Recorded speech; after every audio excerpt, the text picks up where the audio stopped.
Hey guys, I just wanted to issue a quick content warning because this video is going to touch on some pretty heavy themes of rape, cults, depression, and suicide, and a bunch of other pretty nasty things, so be prepared before you get into it.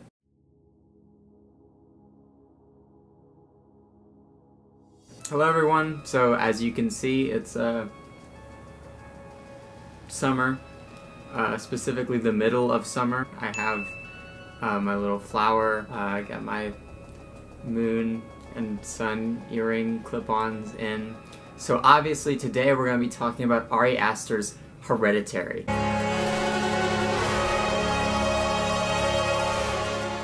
Nah, I'm just playing. We're going to be talking about Midsommar.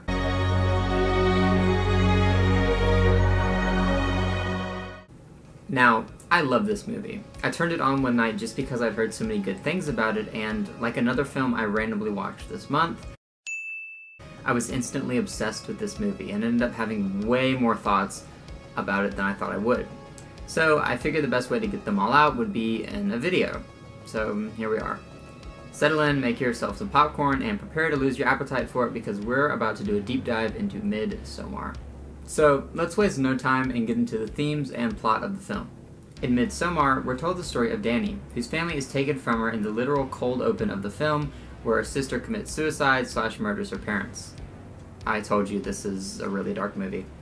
But anyway, Dani's absent-ish boyfriend Christian ends up taking her on a trip to Sweden for the summer to hang out with the Harga, a commune of creepy white people who proceed to murder all of Christian's friends, murder Christian, and then indoctrinate Dani. So I think one of the more apparent themes of the film is obviously that of family. Dani loses hers in the first segment of the picture, and by the end, she seems to have gained a totally new one, signified by a nice toothy smile she drops at the end of the movie. And many people have pegged this as a happy ending. Dani escapes her uncaring boyfriend and his annoying friends, and gets to be the May Queen for a community that expresses emotion and death in clear, unmasked terms. She sheds the societal pressures put upon her to be a composed and silent person, pressures made specifically powerful due to her being a woman. While it's never outwardly stated, Dani is many times made out to be someone others view as a hysterical female archetype. For instance, Josh brings up the fact that Christian doesn't find sexual satisfaction with Dani early in the film. Instead, she merely vents to him and burdens him with emotional baggage. It wouldn't surprise me if someone like Josh were to call Dani high maintenance or something along those lines. So there's clearly a really strong precedent for Dani's assimilation into the cult to be read as a positive one. And I think this is actually the grounds for the most interesting factor of the movie, how personal interpretation builds into the film's very structure. So, let's talk about cults. So clearly there's an interpretation of the film which views the ending as positive, and I really want to look into it on a deeper level, specifically how it relates to the murders carried out by the Harga. In contrast to Dani, who's looking for a family and actualization outside of herself, Christian and his friends are all searching for self-gratification. It could totally be read that, because of this, they're killed. Josh is trying to make the best thesis for himself alone, and he gets killed because he tries to take pictures of the Harga's sacred text. Mark is super arrogant and desecrates the sacred tree of the Harga, and he's also killed for his actions. Christian, Dani's boyfriend, appears to be killed for neglecting Dani and not being a sufficient partner. Dani's the only one to find true actualization because she's not looking for it.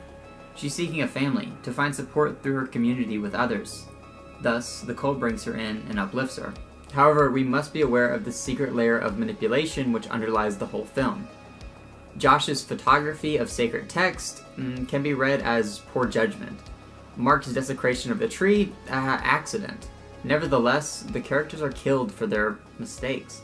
The worst example might honestly be Christian. Yes, he's an absent boyfriend and gaslights Dani, but it's never to the point of true disgust. I get the feeling that Christian is trying his best in a relationship that just doesn't work for him. While his actions might be pretty deplorable, are they worthy of the comically horrible punishment which befalls Christian? Which is literally all of my fears rolled into one death. Maybe it's because I had a knowledge of just how terrible his fate will eventually be, but I did find myself a lot more sympathetic to Christian on my second viewing. He is an utter failure at being a boyfriend, but I do really just believe he's not the right person for Dani at all. Christian moves passively through life, taking the routes that are most easily accessible. This idea is obviously subverted in the ending, where he's first made willing and defenseless with drugs, and finally completely paralyzed, made totally passive in a horrifyingly literal way. I think Ari Aster has cleverly framed the film along two different interpretations based on how you view the cult and their actions.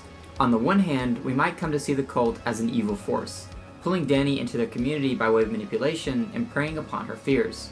They murder all the people from her old life, and after drugging and sexually assaulting her boyfriend, the cult is able to fully turn Dani against her old world. Yet another person has been roped into their ranks. Like the tapestry at the start of the film, we might see two sides of manipulation in the picture. The first an entanglement of isolation, and the second of community. Yet, they're still both traps. On the other hand, we might see the cult as an ultimately good force. They kill the selfish, and prey upon the sexual dissatisfaction already present within Christian, allowing Dani to see him for what he truly is. This allows Dani to facilitate Christian's death, shed her old world, and embrace a new, loving family. This diverging set of interpretations for the film helps to embody the whole idea of the picture, that of a predatory cult. We, as the viewer, can be ourselves lured into the idea that the cult is good, and Dani's story is an ultimately happy one. To be honest, I think viewing the cult as bad is the correct interpretation of the movie, and the fact that you can view it any other way is just kind of a testament to their manipulative nature.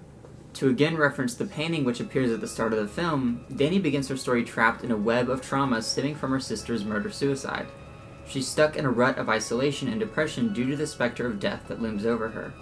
By the end of the story, Dani feels as though she's broken free, having found a new family to bask in the sun with. Yet, note the similarities between the first and last portions of the painting. Dani is first trapped in a web of death and isolation caused by her family's loss, and finally, if we look closely, she appears to be trapped in a web of the cult, the new family she's gained.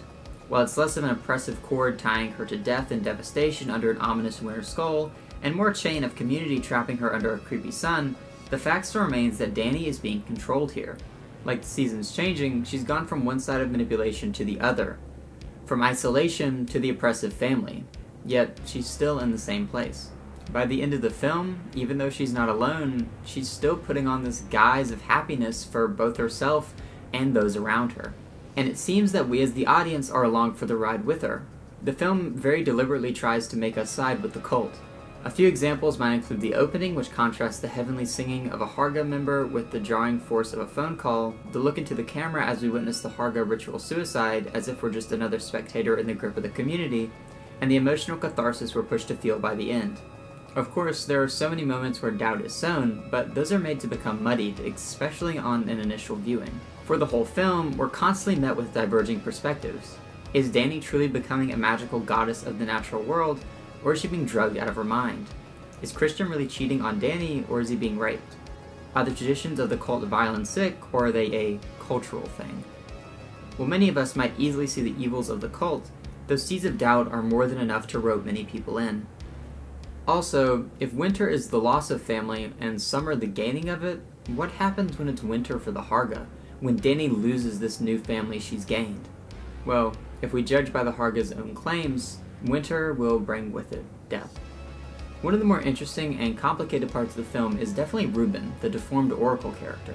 I want to speak on Ruben specifically because I've seen a lot of people say his character is just a cheap jab at disabled and deformed persons. Of course, that's a valid interpretation, but I do want to discuss what I gained from Ruben and why I see it as otherwise.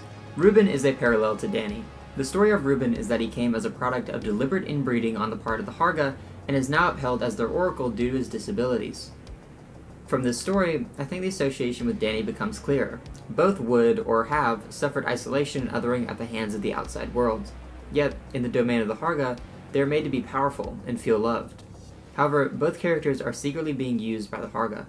Dani is merely another convert, preyed upon for her insecurities, while Ruben's disabilities were a deliberate item placed upon him by the Harga to preserve their white bloodline and create someone they could view as an oracle. While there are fairly few scenes with Ruben in the film, the ones we are shown often display the abuse he faces at the hands of the Harga. Yes, he's upheld as an oracle, but he's also forced to watch horrifying events. He's first seen looking up from his painting to watch the beginning of the Midsommar ceremony, but he's later seen at the murder of Josh, the sexual ritual conducted upon Christian, and the sacrifices at the end of the film. To quote from a random person on Reddit, Ruben just wants to finger paint, take naps, and chill, and y'all keeping him awake with your weird sex rituals and head bludgeoning in his bedroom. He didn't ask for this shit. And this is just some other interesting stuff I noticed. I wonder if the camera gawks at Ruben when we first see him, since we're meant to be outsiders entering the film, and thus the Harga's world. Later, the camera doesn't focus on him because he's such an accepted part of Harga society. Also, I think the fact that both Ruben and Danny receive these up-close portrait shots is indicative of their heightened status. We see it from Ruben during the first portion of the film, as he's the resident uplifted one, and we later see it for Danny, as she takes on her own ascension. Additionally, there's heavy focus placed on breathing in the film, most notably for Ruben and Danny. The most damning piece of evidence is probably the shot of Danny in the mirror, where she's clearly made to look like Ruben. I think this crops up here specifically because it's a moment where Danny is being torn between her sister, indicative of her past life, and the Harga she's soon to meet. Real quick before we wrap up, I will say that the advertising of this film seemed to really have it in for Ruben and his disfigurement, which is trash. I hate and denounce that, and I feel like it's not representative at all of what Ruben is in the film. Moreover, it's a massive disservice to people living with disabilities and disfigurements. Since it's outside of the picture, it doesn't really interfere with my personal viewing, but if it impacts yours, that's totally valid, obviously.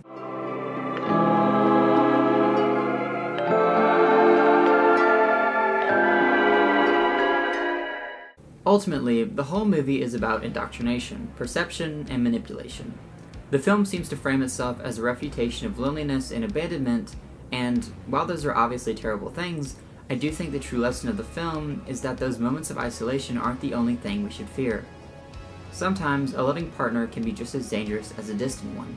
Sometimes we can be just alone in a group of many as we are in our rooms. And sometimes there's just as much to fear from a bright sun as there is from a pale moon. I could go on and on, honestly. There's so many sleights of hands and subtle details that really just demand repeated viewing of this film. I think it's seriously one of the best horror movies of all time, and a prime argument for why horror right now is having a golden age. To give this the best compliment ever, I thought I never wanted to see it again after my first viewing, and now I can't stop thinking about watching it. And that's the video. I'm pretty proud of this one, so I hope you enjoyed. Please leave a like and subscription if you want to see more, and until next time, peace.